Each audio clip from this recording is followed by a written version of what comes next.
स्वागत है आप सभी का हमारी मौजूदगी जनपद बांदा में। और ये महाराणा प्रताप चौराहा है बांदा का।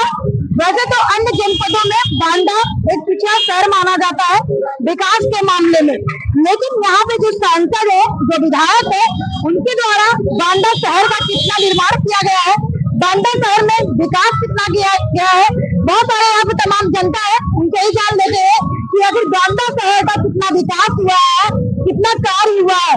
कुछ लोग बैठे हुए हैं, उनसे जानते हैं कि बांदा शहर में आखिर विकास कितना हुआ है। मैं भी यहाँ पे बैठ जाऊँ, बीच में बैठ जाऊँ मैं। चलिए, नाम क्या है आपका? मेरा नाम दयाराम वर्मा।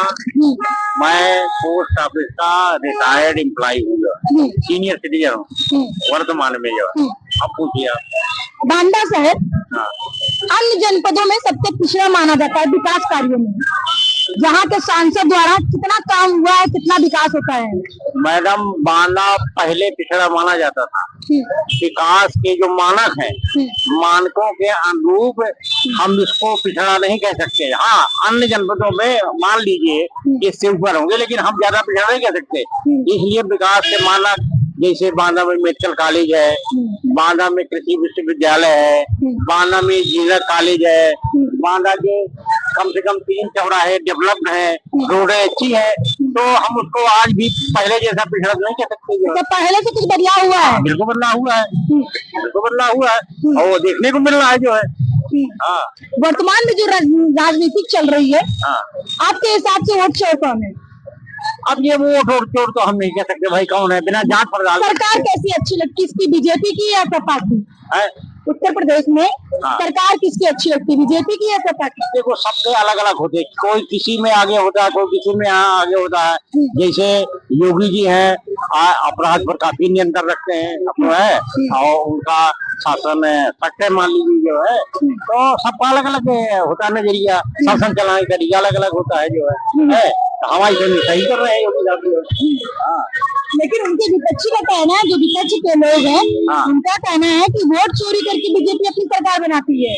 देखो, चाहे ना हम वोट चोरी से ना कर सकते हैं, ना हाँ कर सकते हैं भाई। किसी पॉइंट में जब तक डिटेल इंक्वायरी नहीं हो जाती है किसी विषय में, हम कैसे फाइनल कर देंगे? ऐसा है उसकी जांच हो, जांच का रिजल्ट आवे कि हाँ जो आरोप लगाए जा रहे हैं या सही है या गलत है, तभी हम कह सकते हैं ना। सुनी सुनी बातें थोड़ी की 4 लोग कह रहे हैं कि शायद हमने कहना शुरू कर दिया। अरे उसकी जांच होनी दीजिए ना, जांच करानी चाहिए। अगर कोई विपत्ति आरोप लगाता है, सरकार अपनी निष्पक्ष जांच जो है अपनी जांच एजेंसी करवाए और देखिए कि हाँ आरोपों में दम है कि नहीं है, कि फालतू आरोप लगाए जा रहे हैं जो है। कभी कहते तो आपके हिसाब से क्या लगता है, बीजेपी की सरकार में बांदा का ज्यादा विकास हुआ है या सपा की सरकार में?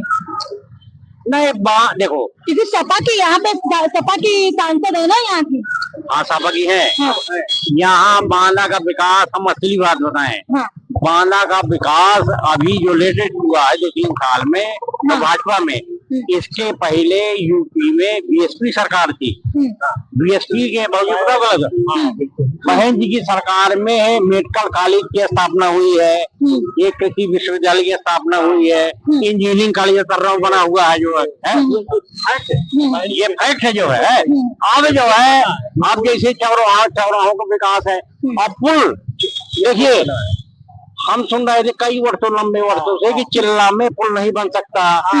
चिल्ला में लोग अफवाह फैला थे कि मछली है, अब 2 पुल बन गए हैं चिल्ला में।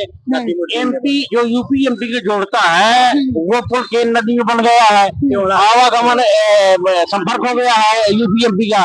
ये बसपा सरकार की देन है जो है। और इसके बाद जो चौराहों का विकास, रोड का विकास हुआ है, ये भाजपा सरकार की देन है, ये भाजपा सरकार की देन है जो है।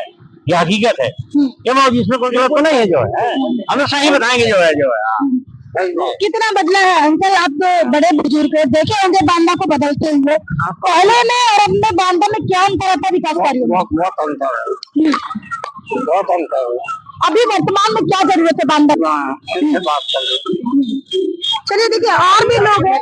हाँ, बांदा में जरूरत इस बात की है कि तमाम संस्थाएं जो सरकार ने बनवा दिया उन संस्थाओं में जनता की सुविधा के लिए सब मेडिकल कॉलेज है। मेडिकल कॉलेज है तो वहाँ पर्याप्त स्टाफ होना चाहिए, भी अच्छे डॉक्टर होना चाहिए, सारे उपकरण होंगे।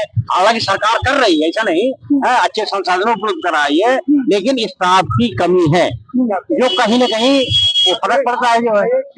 क्या कह रहे हैं चाचा? हम ये कहेंगे कि यहाँ पर बहुत सारे लोग रिटायरमेंट वाले हैं, तो जगह नहीं कहीं जहाँ हम लोगों को जगह मिल जाती वहाँ बैठते हैं, तो उनके लिए बेंच होना चाहिए, बैठने का स्थान होना चाहिए। जैसे अन्य देशों में मैंने देखा है, चंडीगढ़ में, अन्य शहरों में बना हुआ है। चंडीगढ़ में मैंने तो देखा है। ये नगर पालिका की कमी है ना। मतलब जब बात चली तो मैं ये कहा ये होना चाहिए कि अब जैसे हम लोग आए, अब भीड़ बैठ गए, उन्होंने कहा यहाँ नहीं वहाँ बैठे, एक प्रफुल्लित स्थान होना चाहिए, है ना, थोड़ा सा मतलब बैठने के। और दूसरी बात, सड़कों की हालत गड़बड़ है। बांदा में सबसे ज्यादा कमी सड़कों की है। सड़कों की क्या है, सरकार की इतनी जगह नहीं है क्योंकि ओवरलोडिंग बहुत होती है।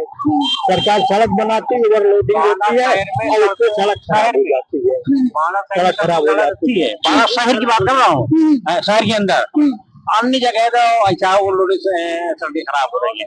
बांदा शहर की अन्य की तुलना में आप फतेहपुर चले जाइए, यहाँ और बांदा में बहुत पहले मैंने पढ़ा था, एक कुलदीप शुक्ला है पत्रकार, एक ब्लॉक में रहते हैं, उन्होंने एक बार निकाला था कि एक रेलवे लाइन बहुत पेंडिंग पड़ी हुई है, जो कि सपा के विधायक के वो सांसद ने उठाया था। सन 1913 में चली थी, उसके बाद 17 में स्वीकृत मिली और फतेहपुर में कर रहा होते हुए वहाँ सागर टू फतेहपुर के लिए आज तक कोई सरकार नहीं बना पाई, न किसी की हिम्मत है। लेकिन ये जो अभी वर्तमान में सांसद है उन्होंने नहीं सांसद अभी हाँ उन्होंने ये मार्कर उठाया और वहाँ रेलवे मंत्री ने तो कहा कि होना चाहिए इससे, और क्योंकि अगर ये रेलवे हो जाएगी, क्योंकि फतेहपुर वाला 70 किलोमीटर है, अगर ये हो जाएगी तो हम लोगों को सुविधा मिलेगी और राजस्व भी मिलेगा। तो ये कहना वो भी होना चाहिए। ये बात कहने के सापा सांसद जरूर है, एक्टिव है। हमारे वर्तमान में जो सदर विधायक है आदरणीय माननीय प्रकाश द्विवेदी जी, वो भी बहुत सक्रिय है, मतलब विकास के लिए जो है तमाम ऐसी योजनाएं हैं तमाम लाते हैं, विधानसभा में रखते हैं, जो है ऐसा नहीं है, काफी जो प्रयास कर रहे हैं अपने स्तर पे जो है।